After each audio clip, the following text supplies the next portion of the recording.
welcome dear students. Our today's lecture is lecture number 12.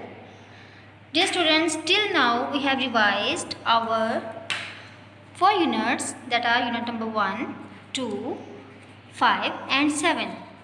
Our today's lecture is about unit number 9 under the title Air.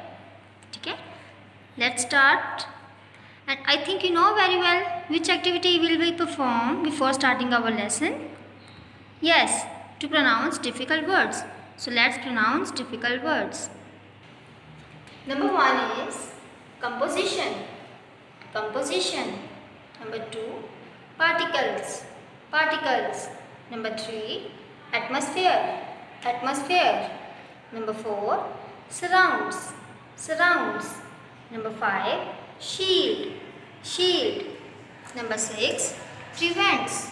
Prevents. Number 7, damage. Damage. Number 8, huge. Huge. Number 9, cozy. Cozy. Number 10, blanket. Blanket. Ji students, जैसा कि आप matter के बारे में पढ़ चुके हैं, everything that occupies space and we can touch it, that is matter. ठीक है, air is also a type of matter. We cannot see it but we can feel it. आपने भी एयर देखी होगी, आपने अपने इर्द गिर्द हवा, पंखा का जब हम चलाते हैं तो भी हमें हवा महसूस होती है। जब हम एक गुब्बारे को ब्लो आउट करते हैं तो उसमें भी हवा भरी जाती है। ठीक है, इस तरह आपने हवा की बहुत सी फॉर्म्स देखी हैं।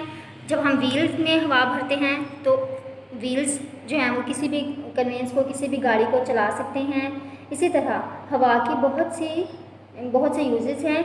तो हवा हमारे इर्द गिर्द पाई जाती है, लेकिन हम उसे देख नहीं सकते, हम सिर्फ उसे महसूस कर सकते हैं।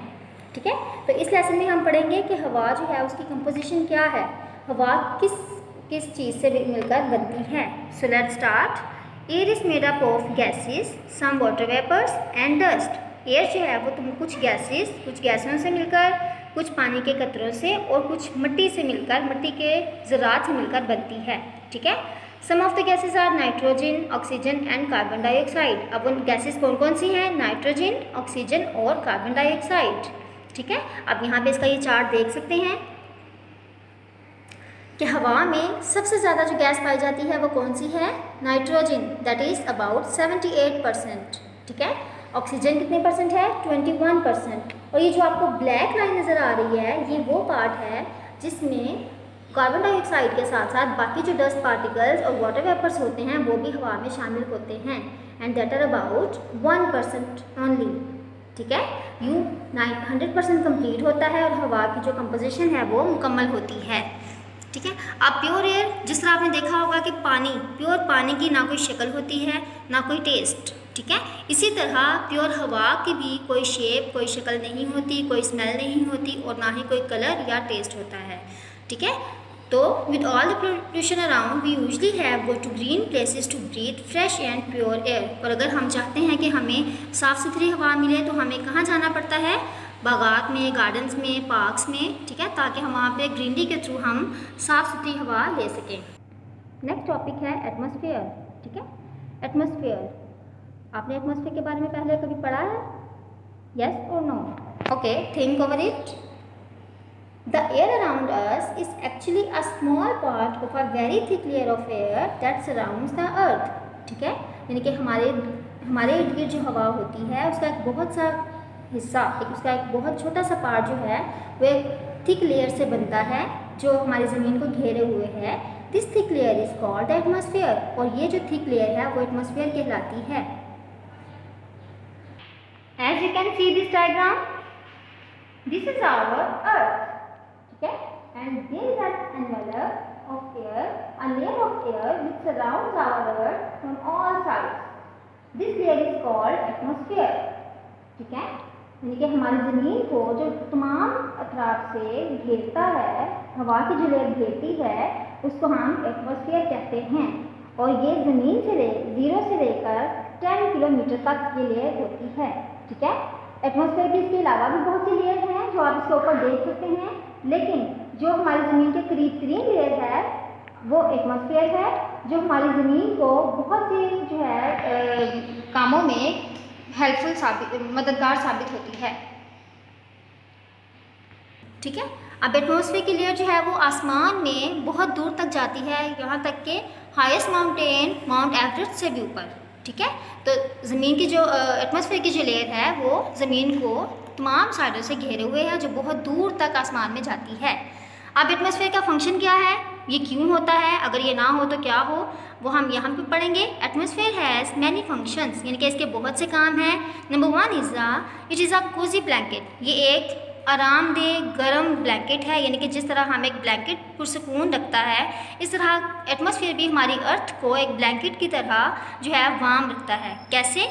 During day time the atmosphere prevents the strong heat of the sun from reaching us, यानी कि दिन के वक्त ये एटमॉस्फेयर इस तरह से हमारी हिफाजत करता है कि सूरज की जो शुआएँ हम तक पहुँचती हैं वो बहुत तेज़ होती हैं, वो बहुत ज़्यादा गर्म होती हैं। ठीक है, लेकिन अगर ये एटमॉस्फेयर ना हो तो वो तमाम गर्म शुआएँ हमें जला के रख दें, लेकिन इस एटमॉस्फेयर की वजह से वो शुआएँ हमें जलाती नहीं हैं, बल्कि हमें सिर्फ एक हल्की सी हीट देती हैं, जिसमें हम बहुत से काम करते हैं और जो हमारे लिए आरामदेह है। इसी तरह रात के वक्त ये एटमॉस्फेयर हीट को हमारी ज़मीन से एस्केप होने में, दूर होने में से रोकता है, क्योंकि अगर सारी हीट ज़मीन से निकल जाएगी तो हमारी ज़मीन जो है वो एक आइसी प्लैनेट बन जाएगी, यानी कि एक बर्फीला सियारा जिस पर बर्फ़ ही बर्फ़ होगी, फिर हम यहाँ पे हमारा रहना नामुमकिन हो जाएगा। दिन में एटमॉस्फेयर हमें सूरज की तेज़ शुआओं से रोकता है, बचाता है, और रात को ये हमारी हीट को ज़मीन से फरार होने से रोकता है और हमारी ज़मीन को गर्म रखता है। ठीक है, number second function is it is a strong shield, ये एक मजबूत शील्ड है, यानी कि हिफाजत की लेयर है, प्रोटेक्टिव लेयर है। ठीक है, ढाल है। Some rays of the sun are harmful, the atmosphere shields us from these rays, यानी कि सूरज की कुछ शुआएँ ऐसी भी हैं जो बहुत नुकसानदेह होती हैं, तो एटमॉस्फेयर हमें उन तमाम नुकसानदेह शुआओं से बचाता है।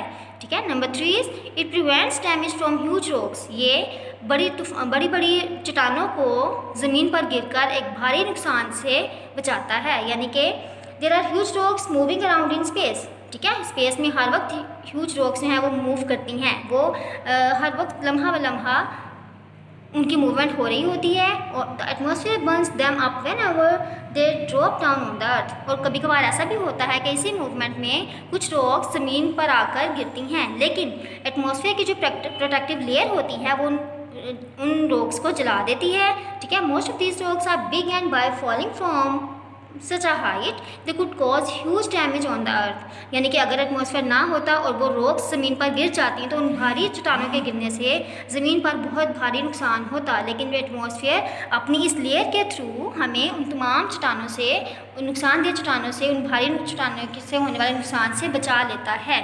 यूँ एटमॉस्फेयर हमारी ज़मीन को हर तरह से महफूज रखता है, सूरज की गर्म शुआओं से भी, भारी चट्टानों से भी, और इसकी हिफाजत करता है। यूँ हमारा आज का लेसन मुकम्मल हुआ, आप इसको स्टडी कीजिएगा। अगले लेसन में फिर मिलेंगे। टेक केयर, अल्लाह हाफिज़।